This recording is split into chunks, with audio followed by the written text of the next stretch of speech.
Bismillahirrahmanirrahim. Assalamualaikum warahmatullahi wabarakatuh. Selamat siang, salam sejahtera bagi kita semua. Om Swastiastu, Namo Buddhaya, Salam Kebajikan.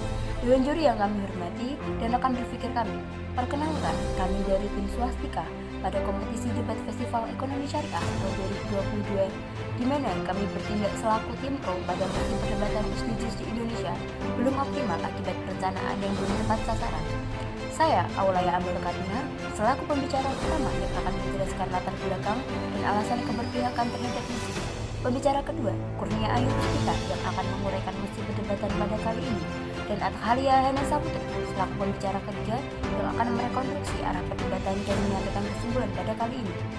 Badan Perencanaan Pembangunan Nasional mendefinisikan tujuan pembangunan berkelanjutan atau Sustainable Development Goals sebagai suatu agenda 2030 yang merupakan kesepakatan pembangunan berkelanjutan berdasarkan hak asasi manusia dan kesetaraan, di mana SDGs ini berprinsip universal, integrasi, dan inklusif. Untuk meyakinkan bahwa tidak ada satu pun yang tertinggal, no one left behind, pemerintah Indonesia melalui Peraturan Presiden Republik Indonesia Nomor 59 Tahun 2017 telah berkomitmen untuk turut serta bisa memperoleh menyukseskan komitmen global dalam rangka tujuan pembangunan berkelanjutan atau Sustainable Development Program Goals sebagai komitmen global dan nasional dalam upaya untuk mensejahterakan masyarakat. SDGs mencakup 17 tujuan dan 169 target global tahun 2030 yang dideklarasikan baik oleh negara maju maupun negara berkembang di sidang umum PBB pada September 2015. Upaya pencapaian target PBB atau SDGs menjadi prioritas pembangunan nasional yang memerlukan sinergi kebijakan perencanaan di tingkat nasional dan tingkat provinsi maupun kabupaten atau kota. Berdasarkan laporan Global Sustainable Development tahun 2019, target 2030 untuk tujuan pembangunan berkelanjutan atau Sustainable Development Goals masih belum optimal akibat belum tepat sasaran antara perencanaan dengan penggunaan anggaran. Shift Integrate Policy Analysis Based Division for Sustainable Development Goals, United Nations Department of Economic and Social Affairs atau UNDESA, Santanu Muherje menyatakan perkembangan yang lambat dalam penerapan SDGs bukan karena permasalahan komitmen, melainkan integrasi dan komitmen melalui peraturan yang masih timbang tindih. Terkait dengan insentif, Santanu juga menyebutkan masih ada beberapa insentif pembagian berupa subsidi yang diberikan belum tepat sasaran. Hal ini kami memiliki 3 poin argumen penting untuk mendukung mosi pada perdebatan kali ini. Yang pertama, pelayanan terhadap masyarakat yang kurang optimal. Yang kedua, implementasi teknologi yang masih rendah. Dan yang ketiga, alokasi bantuan kesejahteraan sosial yang belum tepat sasaran. Dengan demikian, Dewan Juri yang terhormat, kami tim Pro menyatakan dengan tegas bahwa setuju dengan mosi perdebatan kali ini. Sekian, terima kasih. Dewan Juri yang terhormat, izinkanlah saya Kurnia Ayu Puspita selaku pembicara kedua pada tim kami yang akan menguraikan mosi perdebatan kali ini. Dewan Juri yang terhormat, seperti yang kita ketahui bahwasanya pelayanan terhadap masyarakat pada saat ini masih kurang optimal. Hal ini meliputi seperti rendahnya kualitas pendidikan dan pelayanan kesehatan. Ada beberapa faktor yang menyebabkan rendahnya mutu pendidikan di Indonesia. Faktor tersebut salah satunya adalah rendahnya kualitas tenaga pengajar. Banyak guru yang belum memiliki profesionalisme yang memadai, serta masih banyak guru honorer. Selain dari itu, guru juga banyak yang belum berkompeten pada bidangnya. Pelayanan kesehatan pada masyarakat masih kurang terbukti dari kendala masyarakat dalam mendapatkan layanan kesehatan di beberapa rumah sakit. Misalnya, pasien yang menggunakan kartu BPJS juga sering diabaikan. Pihak rumah sakit seakan mengulur-ulurkan waktu untuk pasien BPJS. Rumah sakit membiarkan pengguna BPJS mengantri panjang dan mendapatkan waktu yang lama untuk bisa diperiksa oleh dokter. Argumentasi kedua mengenai SDGs yang terhambat yaitu program bansos yang kurang tepat sasaran. Program pemerintah berupa bantuan sosial atau bansos merupakan bagian dari usaha guna mensejahterakan masyarakat.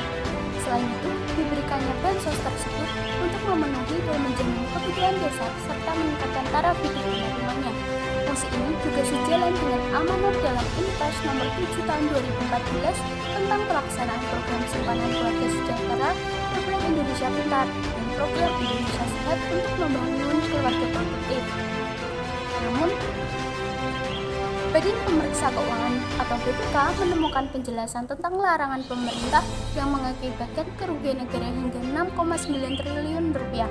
Laporan hasil pemeriksaan semester 2 tahun 2021 menyatakan bahwa penjelasan bansos terjadi pada program Keluarga Harapan, bantuan pangan non-tunai, bantuan sosial tunai.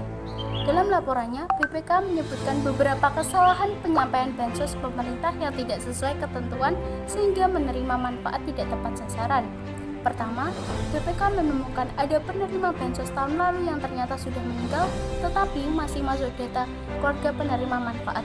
Kedua, penerima bansos tidak ada di data terpadu kesejahteraan sosial dan juga tidak ada di proposal Pemda yang masuk melalui aplikasi sistem kesejahteraan sosial generasi. Ketiga, penerima bansos yang bermasalah pada tahun sebelumnya atau pada tahun 2020 masih ditetapkan sebagai penerima bansos pada tahun 2021. Argumentasi yang terakhir yaitu implementasi teknologi yang masih kurang merata dan literasi terhadap teknologi informasi dan komunikasi yang menghambat upaya Indonesia dalam mencapai tujuan pembangunan berkelanjutan atau Sustainable Development Goals. Hal tersebut diungkapkan oleh Econom Center for Strategic and International Studies. Menurut Fajar B. Hirawan, dengan semakin majunya infrastruktur TIK di Indonesia, seharusnya pemenuhan SDGs di Indonesia akan semakin cepat.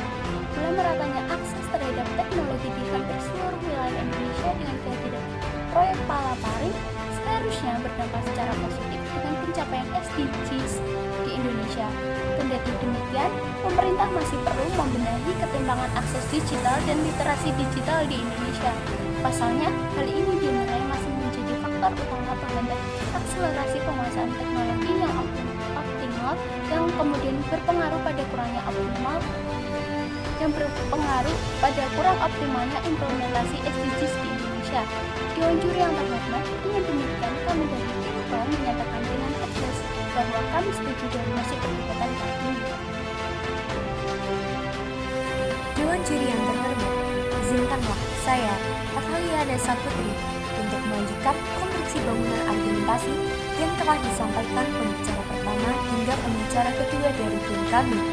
Dewan Juri yang terhormat, seperti yang sudah rekan saya sampaikan, dalam hal ini kami dari tim afirmasi sangat paham bahwa SDGs di Indonesia belum optimal akibat perencanaan yang belum tepat sasaran.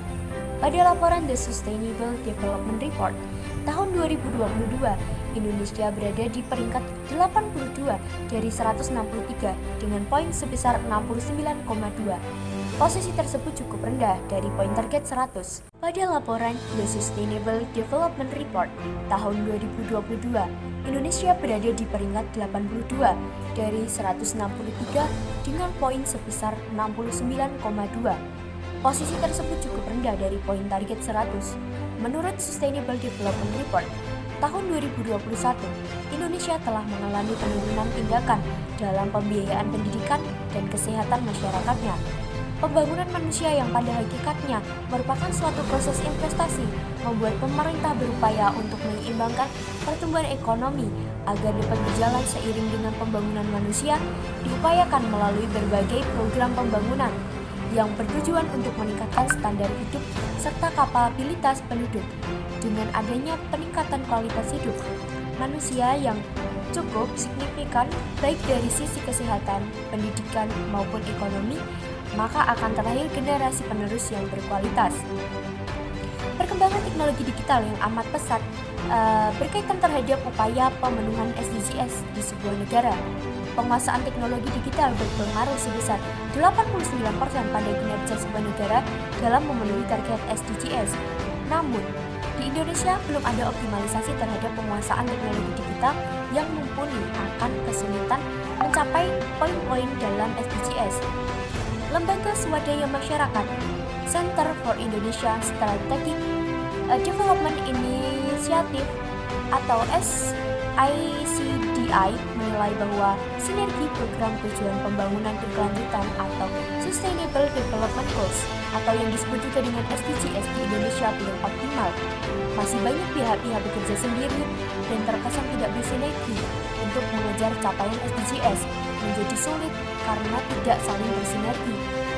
Maka dari itu, peningkatan kapasitas dan kualitas baik pemerintah maupun non-pemerintah di tingkat nasional dan daerah sangat perlu dilakukan. Berbagai kebijakan dan regulasi dalam menanggulangi masalah-masalah yang dihadapi Indonesia sebaiknya harus dievaluasi kembali dan dilaksanakan secara optimal dengan dukungan berbagai pihak. Kami dari tim Pro menyatakan setuju dengan mosi perdebatan kali ini serta mosi layak untuk dipertahankan. Sekian, wassalamualaikum warahmatullahi wabarakatuh.